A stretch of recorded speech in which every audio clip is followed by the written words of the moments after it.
Hi, and welcome to Robyn Scherer Photography. Today I'm going to talk about doing an eye swap. I have two images I'm going to work with, and we will move back and forth through Photoshop. So with that, let's get started.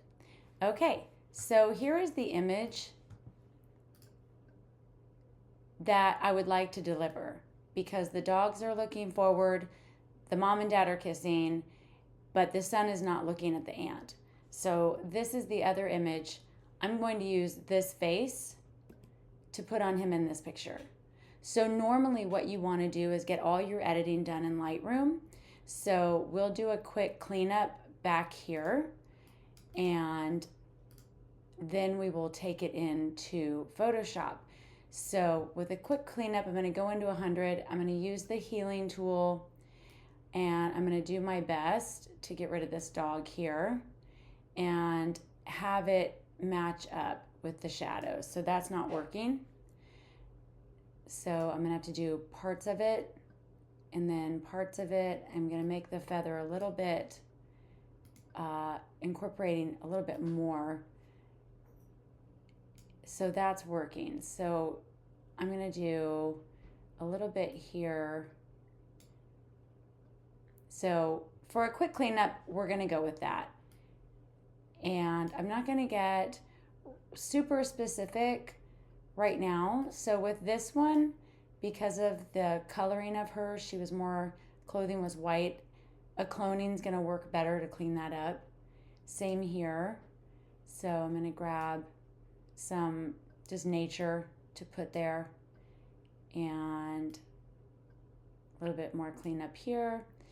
And the reason you want to clean up in Lightroom first is it does a better job if everything's done in Lightroom and then you go to Photoshop, because then in Photoshop you're just doing one or two things and coming back, because the colors will be a little odd if you try to do all this after you were in Photoshop. So that's a helpful hint. Make sure all your stuff is done in Lightroom first before you do the eye swap. So for some reason that's wanting to grab something that doesn't even kind of look like what I want. So I'm going to do it a little bit different spotting, choose something else. Now if you grab the side, you can make that bigger. You can see how defined that circle is. So I'm going to make the feather larger there. I'm going to close out and go back in and grab the healing tool here and clean up this dog here. So I'm going to go over probably like right about here. And I kind of just want it to look like nature. So from afar, that might actually work. We'll take a look here. So it's easier to tell like how it's working out when you back up and you get out of you're not so tight into the picture. So again, I'm just doing a really quick and dirty cleanup. I'm not liking that at all, but I might leave it just for now. This was a little bit more tricky. It was trickier than usual because there's not a lot to choose from in the background, and that will definitely make cleaning up harder. So normally at the beaches here, as it gets nicer, you do have more people and it's trickier to clean up. So again, it keeps grabbing something I don't want, so I'll make a spot here. Then I can see where it is. I'm going to grab that over here. And now I can move this spot around to make it kind of blend in more how I had in mind. So I don't know if that's working. Let's see. We'll back out. So you can kind of see the legs of that person there. So I'm going to do a little cleanup here. And that is what happened there. Okay, now we see. So let's back up. Now you can see this grabbed down here for some crazy reason, and we wanted it here to grab some shadows to blend in a little more. So if we zoom in now, it's looking a little better, but you see this line here? I'm going to go ahead and clean that up and see if I can have that blend. So I'm going to move that back over here into the foliage, see if I can get that to clean up a little. So that definitely looks a little bit better. You can see right here, there's a little mark, and that kind of bugs me. So I'm gonna put a circle here I'm going to move it over, and then I'm going to grab the circle that's choosing what to put there and blend it in. So here's where we started. So I'm happy with that.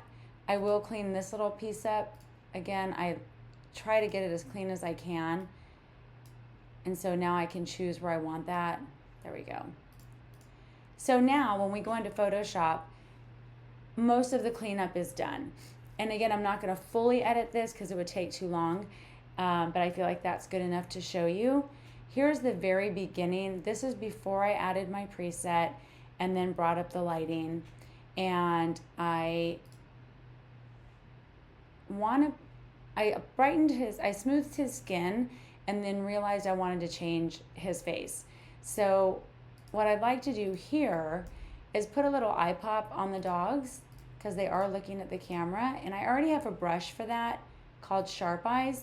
And you can see here what all the settings are. And I have another video talking about how you create a brush, and you're more than welcome to watch that in my playlist. And that will show you how to make a brush. So, and I did see something on his pants, so I'm going to clean that up really quick. And I think that does the job for now. So now we're going to pull this into Photoshop. And we'll actually go to Library so you can see both images. What I want to do here, and the one I'm going to use, is I'm going to zoom in and I'm going to grab a face brush. So I'm going to do the skin smoothing that I love. And I'm just going to clean up his face here a little bit. And you can kind of see if I go into 200, there's a little blemish there, and I'm going to get rid of that as well. And I think that chose wisely. So I think this will be pretty easy. So his face is ready to go. So back in Library, you're going to Command A, which is Command All. You're going to go to Photo, Edit In, and we're going to pull it into Photoshop. And this will take just a second or two to pull it up, and then we will talk about how to do the eye swap. In the meantime, don't forget to hit subscribe on the video so that you can be subscribed to the rest of my playlist and other videos I'm offering. So here's the face I want to cover up and change to this face that's more engaged and looking like it goes with this photo. So what I'll do here is I will zoom in, I will grab the lasso tool, so the lasso, I'm going to grab his face. Actually, I'm going to deselect. Let's look at the picture again. We actually need his whole head because he needs to be looking this way. So let's go back. We'll grab the lasso tool. I'm going to grab his whole head, a little bit of greenery. I'm going to copy it. I'm going to come over here, and now I'm going to paste it. So here it is. So it's right here. Now you want to move this around. So you're going to go up to the Move tool, and then you can grab it. And now I'm going to zoom in using this right here, this button. The red box will put you where you want to go. So moving his head around, you want to match it up as close as you can. And so you can kind of see I'm trying to match his neck and his collar right here. Now, here is where we get technical. Come over here to the layer area, the layers. You're going to click on opacity. This is just for the face you copied. You're going to bring it down, watch the screen, and you can see that now you can't see it at all hardly. And the more you bring up the opacity, you can see it. So in doing that, it lets you use, now I clicked on the face we're using, and I'm going to use the arrow buttons, and I'm going to lower it. So right now I'm matching up his ear height so that his neck is the same. So I have the ear, and I'm going to move it over, and I'm going to match it up the best that I can. So let's go to opacity. And I think we need to move it up a little bit more. I'm thinking the neck looks good there. So now I feel like that looks right. It's in place. So now what you're going to do is you're going to invert the layer. So now you're going to put a mask here and Command I. The white completely blacks out what you copied and pasted. But now that you put Command I to get the white, you're going to hit the B for brush, and your brackets will make it larger or smaller. So I'm B for brush. I'm going to enlarge the brush. Now over here, I'm now going to bring in, sorry, you can see the opacity was at 37. I want that full. I'm going to bring in his face here. So now we're brushing on to see the face. Now, what I don't want to see is the lines here from where I pasted. So I'm going to use the brackets and make the brush smaller, flip it to black, and I'm going to erase that.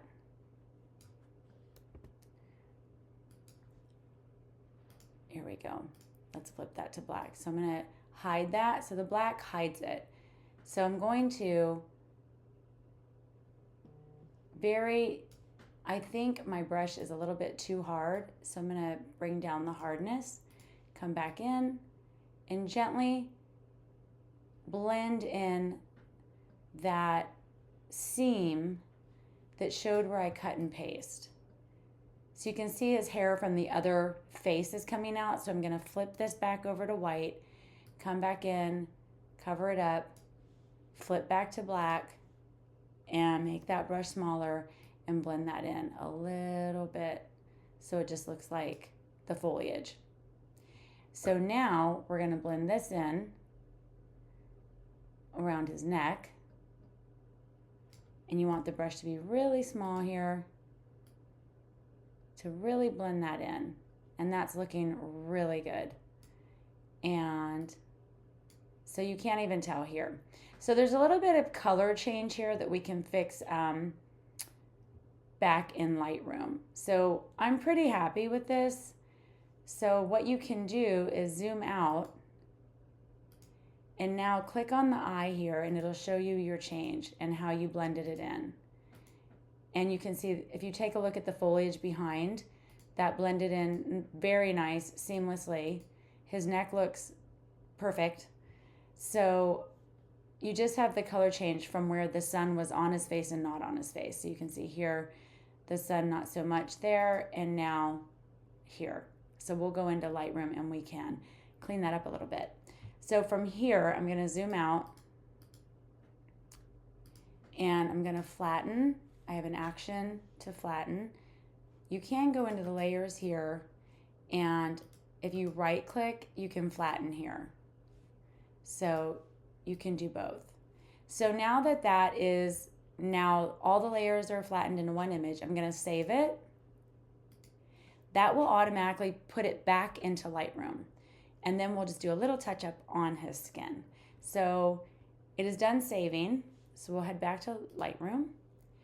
And now you can see, I will move myself. You can see down at the bottom here, TIF.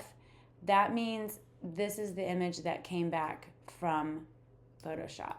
So now we're going to go, here's the face we took. Here's the final image, almost done. And that was the face we changed. So I'm going to zoom in here and just do a little bit of cleanup. I'm going to grab the skin brush. So one of my skins, I'm going to grab my skin texture, and that's going to blur quite a bit. You can see the texture and clarity are down here. So I'm just going to blur that a little bit, and you can see it kind of cleans it up. And because the image is so far away, this will work. You can tidy it up a little bit more by using the healing tool. So if I come in a little bit more to 300, you can see that little line right there. And if I grab my healing tool and just grab a different color, it blends it in. And there's a little bit there, and I'm more than happy to do a little blend in there. And that should do it. Yes, So now when we back out, beautiful. Everything's completely blended. Looks amazing. So that is how you do a face swap. I did call it an eye swap, but it is a head swap in this particular instance. So don't forget to subscribe. Also, if you want to see the link in the description, I am selling a senior course, online self-paced course. Talks all about creating senior portraits, how to get genuine emotion out of them, and how to create a consistent, gorgeous gallery. So head on over to my site and grab a spot in my class. Love to see you there. And until then, take care.